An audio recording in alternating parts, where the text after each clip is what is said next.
प्यारे दर्शकों नमस्कार। तारीख है आज 9 फरवरी 2026, दिन सोमवार, हिंदी तिथि फाल्गुन माह कृष्ण पक्ष अष्टमी।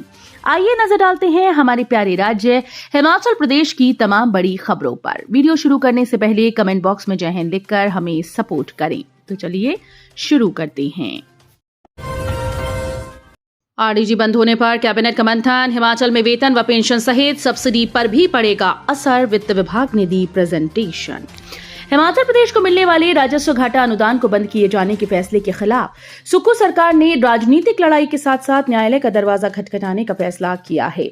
मुख्यमंत्री सुखविंदर सिंह सुक्खू ने कहा कि आरडीसी समाप्त होने से प्रदेश की अर्थव्यवस्था पर गंभीर असर पड़ेगा और इसका सीधा प्रभाव विकास कार्यों, कर्मचारियों की सैलरी, पेंशन और विभिन्न कल्याणकारी योजनाओं पर पड़ेगा। मुख्यमंत्री की अध्यक्षता में शुक्रवार को सचिवालय में हुई कैबिनेट बैठक के बाद वित्त विभाग के द्वारा दी गई विस्तृत प्रेजेंटेशन में आरडीजी समाप्ति के प्रभावों पर चर्चा की गई।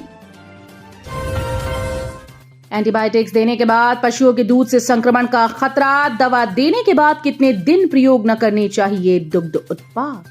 एंटीबायोटिक्स दिए पशुओं के दूध से संक्रमण का खतरा होता है। हालांकि पशुओं में गंभीर रोगों की स्थिति में एंटीबायोटिक्स देना आवश्यक होता है। इस स्थिति में एंटीबायोटिक्स का असर खत्म होने तक दूध का इस्तेमाल नहीं करना चाहिए। ये सुझाव पशु चिकित्सक भी देते हैं। जागरूक किसान व पशुपालक एंटीबायोटिक देने के दौरान दुग्ध उत्पादों का उपयोग नहीं करते, लेकिन दुग्ध उत्पादों की बिक्री करने वाले इसे अनदेखा कर रहे हैं और इसका मानव शरीर पर विपरीत असर पड़ता है। जिला कांगड़ा के तहत पालमपुर क्षेत्र में सरकारी तौर पर 2 डेयरी हैं। इनमें एक चौधरी सरवन कुमार हिमाचल प्रदेश कृषि विश्वविद्यालय और एक पशुपालन विभाग संचालित करता है। पशुपालन विभाग की प्रयोगशाला में दूध की जांच होती है। गैर सरकारी क्षेत्र में कई डेयरी जिले में चल रही हैं, लेकिन इनके उत्पाद की जांच नहीं होती है। बजट 2026 में heritage site, hospitality, tour guide training और हाई वैल्यू कृषि फसलों पर विशेष फोकस। केंद्रीय संस्कृति और पर्यटन मंत्री गजेंद्र सिंह शेखावत ने शिमला में प्रेस वार्ता को संबोधित करते हुए कहा कि पर्यटन आज भारत की अर्थव्यवस्था का एक बड़ा ड्राइवर बन चुका है और हिमाचल प्रदेश जैसे राज्यों के लिए ये विकास का प्रमुख आधार है। उन्होंने कहा कि हिमाचल की प्राकृतिक और सांस्कृतिक संपदा देश विदेश के पर्यटकों को आकर्षित कर रही है और केंद्र सरकार पर्यटन आधारित इंफ्रास्ट्रक्चर को मजबूत करने के लिए विशेष कदम उठा रही है। उन्होंने बताया कि हाल ही में केंद्र सरकार की special assistance to states for capital infrastructure योजना के तहत हिमाचल प्रदेश को पर्यटन वर्टिकल के विकास के लिए दीर्घकालिक 50 वर्ष अवधि का ब्याज मुक्त ऋण स्वीकृत किया गया है, जो व्यवहारिक रूप से अनुदान के समान है। हिमाचल स्की माउंटेनियरिंग टीम का चयन, औली और गुलमर्ग के लिए तैयारी, विंटर ओलंपिक को लेकर उत्साह। हिमाचल स्की पर्वतारोहण टीम चयनित कर ली गई है। सोलंग स्की स्लोप में आयोजित ट्रायल में पुरुष और महिला दोनों वर्गों की वर्टिकल और स्प्रिंट श्रेणियों में एथलीट्स ने भाग लिया। इन ट्रायल्स का मुख्य उद्देश्य राष्ट्रीय और अंतर्राष्ट्रीय स्तर पर हिमाचल का प्रतिनिधित्व करने के लिए सर्वश्रेष्ठ प्रतिभाओं को चुनना रहा। ट्रायल में चयनित खिलाड़ी राष्ट्रीय और अंतर्राष्ट्रीय स्तर पर हिमाचल का प्रतिनिधित्व करेंगे। स्मार्ट मीटर लगने के बाद रियल टाइम बिजली की खपत देख सकेंगे उपभोक्ता। हिमाचल में 15 दिन चलेगा अभियान। राज्य बिजली बोर्ड प्रदेश भर में पुराने मीटर को स्मार्ट मीटर में बदल रहा है। ऐसे में बिजली बोर्ड प्रदेश भर में 9 से 23 फरवरी तक एक विशेष अभियान चलाएगा। बिजली बोर्ड के प्रवक्ता अनुराग पराशर ने बताया कि बोर्ड के द्वारा स्मार्ट मीटर के बारे में प्रदेश के सभी विद्युत उपभोक्ताओं को जागरूक करने के लिए ये अभियान शुरू किया जा रहा है।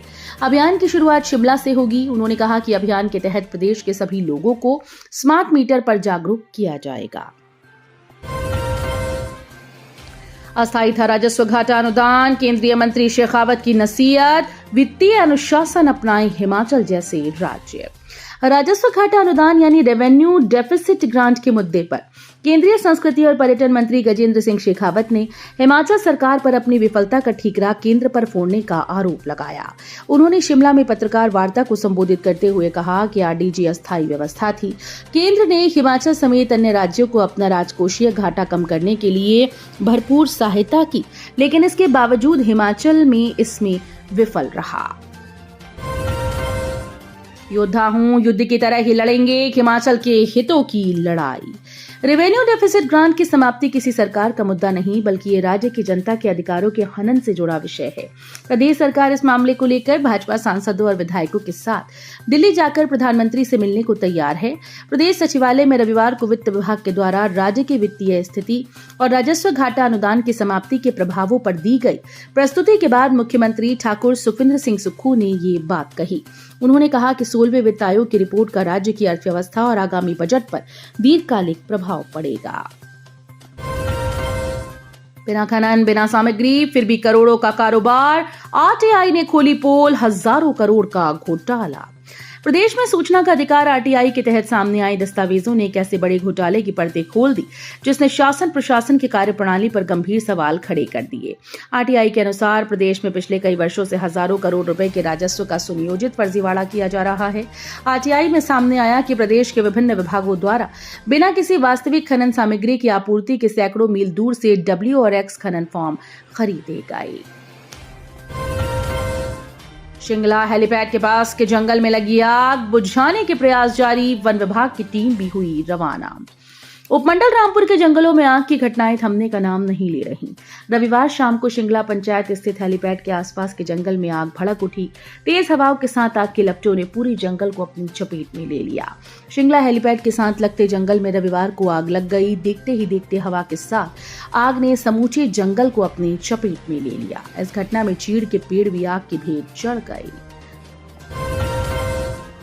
पीएमजीएसवाई में बेहतर प्रदर्शन पर हिमाचल को मिली 46 करोड़ प्रोत्साहन राशि। विक्रमादित्य ने जताया आभार, कहां खर्च होगी रकम। प्रधानमंत्री ग्राम सड़क योजना के अंतर्गत बेहतर प्रदर्शन के लिए ग्रामीण विकास मंत्रालय ने हिमाचल को 46 करोड़ रुपए की प्रोत्साहन राशि जारी की। ये राशि गुणवत्तापूर्ण कार्य और सड़कों के समयबद्ध निर्माण और पूर्णता के आधार पर जारी की गई। राशि जारी करने पर लोक निर्माण मंत्री विक्रमादित्य सिंह ने केंद्र सरकार, विशेष रूप से ग्रामीण विकास मंत्रालय का आभार जताया। सुक्खू को आभास ही नहीं कि वो मुख्यमंत्री हैं, ऐसा लगता है जैसे चला रहे हों छात्र संगठन। नेता प्रतिपक्ष और पूर्व मुख्यमंत्री जयराम ठाकुर ने कहा कि प्रदेश के मुख्यमंत्री सुखविंदर सिंह सुक्खू को आभास ही नहीं कि वो मुख्यमंत्री हैं, ऐसा लगता है कि वो आज भी किसी छात्र संगठन को चला रहे हैं। जयराम रविवार को देहरा में भाजपा के कर्मचारी प्रकोष्ठ के प्रदेश स्तरीय सम्मेलन में भाग लेने के बाद पत्रकार वार्ता के दौरान बोल रहे थे। पांवटा साहिब में जंगली हाथियों की दस्तक, वन विभाग ने जारी किया अलर्ट, ग्रामीणों को सतर्क रहने की सलाह। वन मंडल पांवटा साहिब के माजरा रेंज की सतीवाला बीट में एक बार फिर से जंगली हाथियों की मौजूदगी ने वन विभाग और स्थानीय ग्रामीणों की चिंता बढ़ा दी। रिजर्व फॉरेस्ट मस्त अली C1 और C2 क्षेत्र में हाथियों की गतिविधियों के साक्ष्य मिले। इस दौरान हाथियों ने क्षेत्र में कई छोटे पेड़ों को नुकसान पहुंचाया। हाथियों की सूचना मिलते ही पांवटा साहिब के डीएफओ वेद प्रकाश शर्मा, ACF आदित्य शर्मा और RO सचिन शर्मा सहित वन विभाग की टीम ने मौके का दौरा किया। बद्दी पुलिस का एक्शन। स्कूली बच्चों की सुरक्षा सुनिश्चित करने के उद्देश्य से बद्दी पुलिस का जांच अभियान जारी रहा। ट्रैफिक पुलिस बद्दी, नालागढ़, बरोटीवाला द्वारा विभिन्न स्थानों पर 71 स्कूल बसेस की जांच की गई। इस दौरान सुरक्षा मानकों और यातायात नियमों का उल्लंघन पाए जाने पर 8 स्कूल बसेस के चालान किए गए। HRTC बस दुर्घटना में घायल चालक दिनेश का 5 दिन बाद PGI में निधन। युवाओं ने बचाने के लिए लगा दी थी जान। हिमाचल प्रदेश पथ परिवहन निगम की मंगलवार को विकास नगर कवाणू मीनस मार्ग पर हुई दुर्घटनाग्रस्त बस के घायल चालक का निधन हो गया। बीती मंगलवार को हुई बस दुर्घटना में वो गंभीर रूप से घायल हुए थे। बस चालक दिनेश शर्मा आखिरकार जिंदगी की जंग हार गए। शनिवार देर रात PGI चंडीगढ़ में उपचार के दौरान उन्होंने दम तोड़ दिया। दुर्घटना के बाद कवाणू गांव के स्थानीय लोगों ने मानवता का परिचय देते हुए गंभीर रूप से घायल दिनेश शर्मा को बस से बाहर निकालकर कंधों पर उठाकर सड़क तक पहुंचाया। इस दौरान चौपाल के चाड़च गांव के युवाओं का विशेष योगदान रहा। तो ये थी आज की फटाफट खबरें। हम मिलेंगे अगले बुलेटिन में, तब तक के लिए धन्यवाद। जय हिंद।